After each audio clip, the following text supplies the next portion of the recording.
ನಾನಿವತ್ತು ಪಡ್ಡು ಮಾಡ್ಕೊತಾ ಇದ್ದೀನಿ ಲಂಚ್ ಬಾಕ್ಸ್ಗೆ.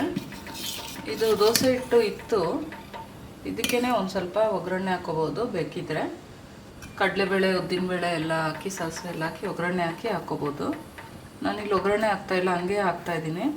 ಕೊತ್ತಂಬರಿ ಸೊಪ್ಪು, ಈರುಳ್ಳಿ, ಸ್ವಲ್ಪ ಹಸಿರು ಮೆಣಸಿನ್ಕಾಯಿ ಚೆನ್ನಾಗಿ ಮಿಕ್ಸ್ ಮಾಡಿಬಿಟ್ಟು ಪಡ್ಡು ಹಾಕ್ಕೊಳ್ಳೋದಷ್ಟೆ. ಇದಕ್ಕೆ ಟೊಮೆಟೊ ಚಟ್ನಿ ಮಾಡ್ತಾಯಿದ್ದೀನಿ ಮತ್ತು ಹೆಸರು ಕಾಳು ಪಲ್ಯ ಮಾಡ್ತಾಯಿದ್ದೀನಿ. ನಾನು ಈ ಕಡೆ ಇಲ್ಲಿ ಹೆಸರು ಕಾಳನ್ನ ಬೇಯಿಸೋಕೆ ಇಟ್ಕೊಂಡಿದ್ದೀನಿ. ಇದು ಮೊಳಕೆ ಬರ್ಸಿರೋ ಹೆಸರು ಕಾಳು. ಸ್ವಲ್ಪ ಬೆಂದಮೇಲೆ ಲಾಸ್ಟಿಗೆ ಒಗ್ಗರಣೆ ಹಾಕ್ಕೋಬೋದು, ಈಸಿ ಆಗುತ್ತೆ. ಇದಕ್ಕೆ ಸ್ವಲ್ಪ ಉಪ್ಪು ಹಾಕ್ಕೊಂಡು ಬೇಯಿಸ್ಕೊಂಬಿಡೋಣ.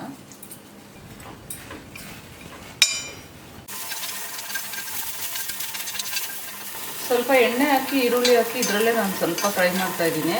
ಈ ಥರ ಮಾಡೋದ್ರಿಂದ ಪಡ್ಡು ಅಂಟ್ಕೊಳ್ಳಲ್ಲ, ಈಸಿಯಾಗಿ ಬಂದ್ಬಿಡುತ್ತೆ. ಈ ಪಡ್ಡು ತೆಗೆಯೋದು ಈಸಿ ಆಗುತ್ತೆ. ಅದನ್ನು ಬೇಕಾದರೆ ನೀವು ತೆಗೆದ್ಬಿಟ್ಟು ಆಮೇಲೆ ನೀವು ಹಾಕೋಬೋದು, ಇಲ್ಲಾಂದರೆ ಅದ್ರ ಮೇಲೂ ಪಡ್ಡು ಹಾಕ್ಕೊಂಬಿಡ್ಬೋದು, ಚೆನ್ನಾಗೇ ಇರುತ್ತೆ.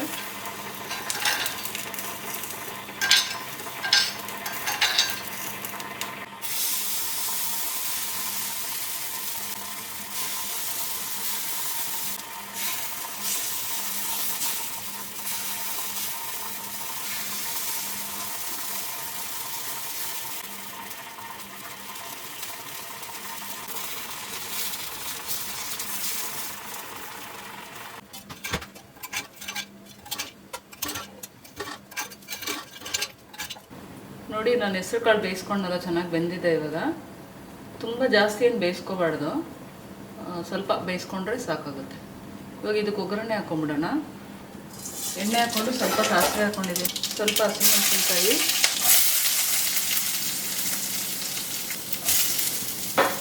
ಸ್ವಲ್ಪ ಈರುಳ್ಳಿ.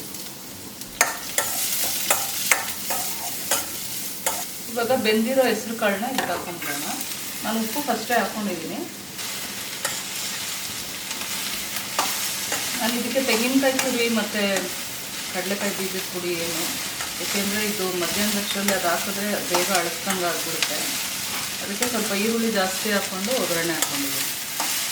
ನೋಡಿ, ಹೆಸರು ಕಾಳು ಪಲ್ಯ ರೆಡಿ ಆಯಿತು. ಇವಾಗ ಇದಕ್ಕೆ ಇನ್ನೊಂದು ಬಾಣಲಿ ಇಟ್ಕೊಂಡಿದ್ದೀನಿ ಟೊಮೆಟೊ ಚಟ್ನಿ ಮಾಡ್ಕೊಳ್ಳೋಕ್ಕೆ.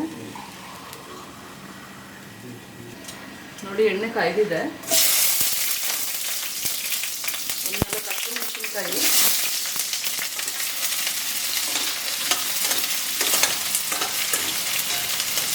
ಒಂದೆರಡು ಈರುಳ್ಳಿ ಹಾಕ್ಕೊಂಡು ಸ್ವಲ್ಪ ಫ್ರೈ ಮಾಡ್ಕೊತಾ ಇದ್ದೀನಿ.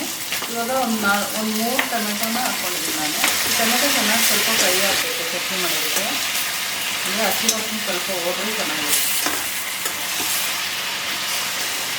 ನೋಡಿ, ಇವಾಗ ಟೊಮೆಟೊ ಚೆನ್ನಾಗಿ ಫ್ರೈ ಆಗಿದೆ, ನೀರಿನ ಅಂಶ ಎಲ್ಲ ಹೋಗಿದೆ, ಹಸಿ ವಾಸನೆ ಹೋಗಿದೆ.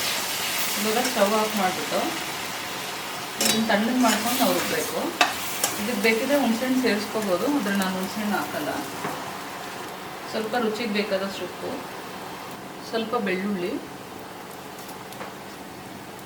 ಸ್ವಲ್ಪ ಕೊತ್ತಂಬರಿ ಸೊಪ್ಪು, ಇಷ್ಟು ಸೇರಿಸ್ಕೊಂಡು ರುಬ್ಕೋಬೇಕು ಆದಮೇಲೆ.